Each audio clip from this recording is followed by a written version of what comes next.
اس لیے آپ حضرات سے درخواست ہے، جو باہر ہیں ادھر ادھر جو ہے مشغول ہیں، وہ سب جو ہے تشریف لے آئیں اور سب مل کر کے آقا صلی اللہ علیہ وسلم کی بارگاہ میں درود پاک کا نذرانہ پیش کرے۔ اللہم صلی علی محمد وعلی آل محمد کما صلیت علی ابراہیم وعلی آل ابراہیم انک حمید مجید۔ اللهم بارك على محمد وعلى آل محمد كما باركت على إبراهيم وعلى آل إبراهيم إنك حميد مجيد۔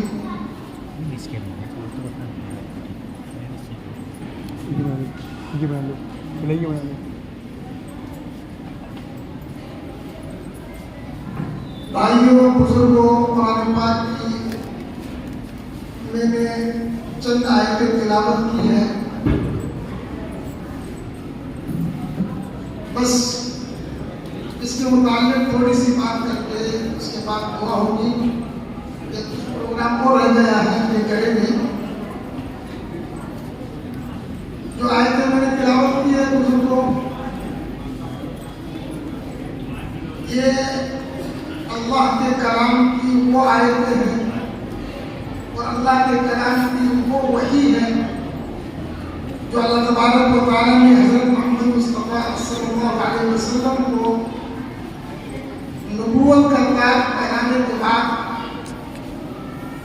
پیارے آقا صلی اللہ علیہ وسلم کی امت کے لیے، پوری انسانیت کے لیے پہلا حکم نازل فرمایا۔ آپ سب جانتے ہیں ان آیتوں میں اللہ تبارک و تعالیٰ نے کس چیز کا حکم فرمایا؟ ایمان والا مسلمان، اس کے لیے سب سے پہلا حکم کیا ہے؟ نماز کا حکم، روزے کا حکم، زکوٰۃ کا حکم، حج کا حکم، جتنے احکامات نازل ہوئے یا اللہ تبارک و تعالیٰ نے اپنے پیارے آقا حضرت محمد مصطفیٰ صلی اللہ علیہ وسلم کے ذریعے سے آپ کی امت کو جو سنائے وہ احکامات سب سے بعد میں سب سے پہلا حکم یہ ہے تعلیم کا، پڑھنے کا۔ جب کسی ایمان والے کے گھر میں، کسی انسان کے گھر میں کوئی بچہ پیدا ہوتا ہے تو ابھی اس کی طرف جو ہے نماز کا حکم عائد نہیں ہوتا، روزے کا، زکوٰۃ کا حکم نہیں عائد ہوتا، حج کا، زکوٰۃ کا حکم عائد نہیں ہوتا، چاہے وہ چلنا سیکھے یا نہ سیکھے۔ اللہ تبارک و تعالیٰ نے سب سے پہلا حکم ایمان والے کو یہ دیا ہے کہ جب بچہ بولنا سیکھ جائے، بولنے کے قابل ہو جائے تو سب سے پہلے اس کو کلمہ سکھائے، لا الہ الا اللہ محمد رسول اللہ۔ بلکہ بولنا کیا مسلمان کے لیے حکم ہے، جب بچہ پیدا ہوتے ہی سب سے پہلے اس کے ایک کان میں تکبیر، ایک کان میں اذان پڑھے، تاکہ بچہ پیدا ہوتے ہی، دنیا میں آتے ہی، زمین پر آتے ہی سمجھ جائے کہ اس زمین کے اوپر اگر کوئی رب ہے، کوئی مالک ہے، کوئی خالق ہے، سب سے بڑی ہستی ہے وہ اللہ تبارک و تعالیٰ کی ہے۔ اور محمد رسول اللہ صلی اللہ علیہ وسلم اس دنیا میں ہدایت کے چراغ ہیں، اس لیے شہادتین اس کے جو آواز کان میں جو کرائی جاتی ہے، اور جب بچہ بولنے کے قابل ہو جائے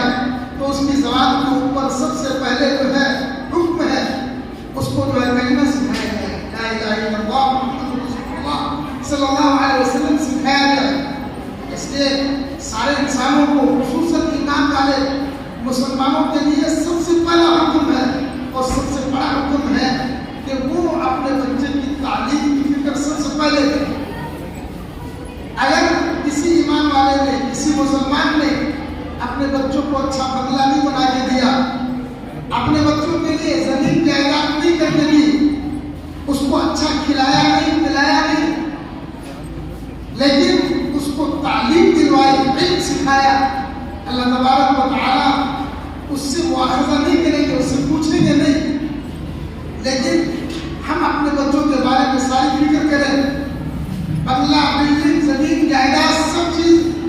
کی فکر کریں، لیکن بچے کو تعلیم نہیں دلائے۔ میرے بزرگوں دوستوں، ہماری شریعت اور ہمارا دین کے مطابق ایمان والے کے اوپر، ایمان والے ہونے کی حیثیت سے باپ کے اوپر بچے کے بارے میں، بچوں کے بارے میں 4 حقوق ہیں۔ یہ 4 حق جب ایمان والے اپنے بچوں کو پورا نہیں کریں گے، اپنے بچوں کے لیے جو ان 4 حقوق کو نہیں پورا کریں گے، ایمان والے کو اللہ تبارک و تعالیٰ پوچھیں گے۔ یہ نہیں پوچھیں گے کہ مکان بنا کے دیا نہیں دیا، اس کو اچھا کپڑا پہنایا نہیں پہنایا، لیکن یہ 4 حقوق اگر نہیں ادا کریں تو ایمان والے سے سوال ہوگا، پوچھا جائے گا۔ سب سے پہلا پیدا ہونے کے بعد میں بچے کا یہ ہے کہ ایمان والا مسلمان اس کا اچھا اسلامی نام رکھے، معنیدار نام رکھے، اچھے معنی ہو ایسے نام رکھے۔ اس لیے پیارے آقا صلی اللہ علیہ وسلم نے زمانہ جاہلیت میں اور جاہلیت کے دور میں جو صحابہ کرام کے نام تھے ان کے معنی اچھے نہیں ہوتے تھے، پیارے آقا صلی اللہ علیہ وسلم بدل دیا کرتے۔ اس لیے ایمان والوں کا سب سے پہلا اپنے اولاد کے بارے میں یہ ہے کہ جب بچہ پیدا ہو گھر میں تو علماء سے، جاننے والوں سے پوچھے کہ کیا نام رکھے، کہ ایسا نام نہ رکھ دے جو شریعت کے خلاف ہو، اس کے معنی اچھے نہ ہو۔ اس لیے کہ پیارے آقا صلی اللہ علیہ وسلم کی حدیث ہے، معنی کا اثر، ناموں کا اثر ذات کے اوپر پڑتا ہے، ناموں کا اثر ذات کے اوپر پڑتا ہے۔ اس لیے ایسے ناموں کا ایمان والے مسلمان انتخاب نہ کرے جو آج کے رواج میں اچھے نام، ماڈرن نام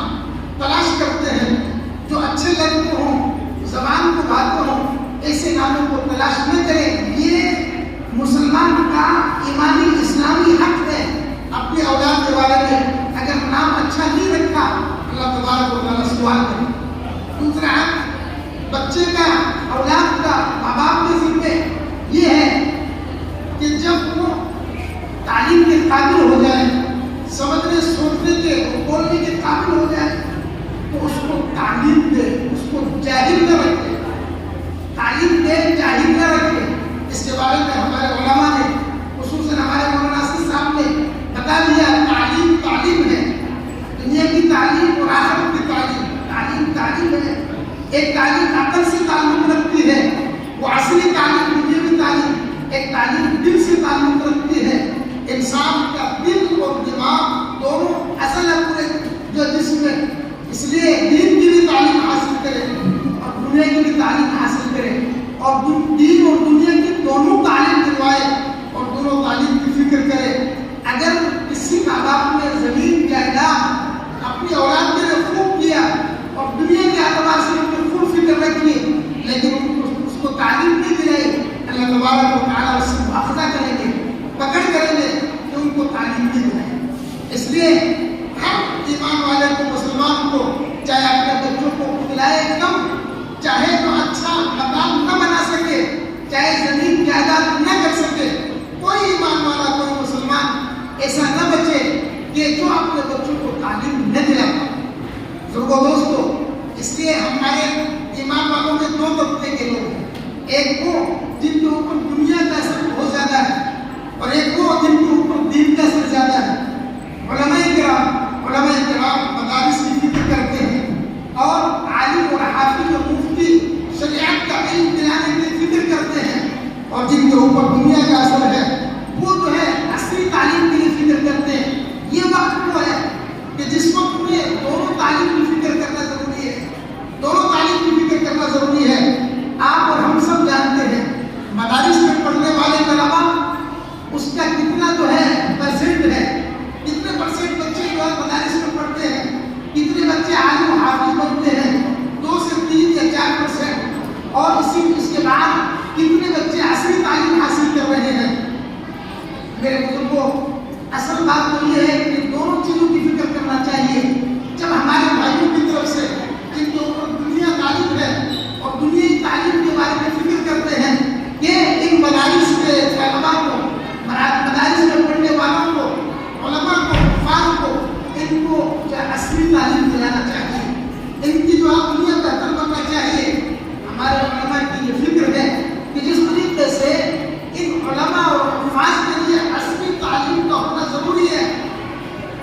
لیے جو ہے مدارس والوں نے اس طرف توجہ کر کے تقریباً ہر مدرسے میں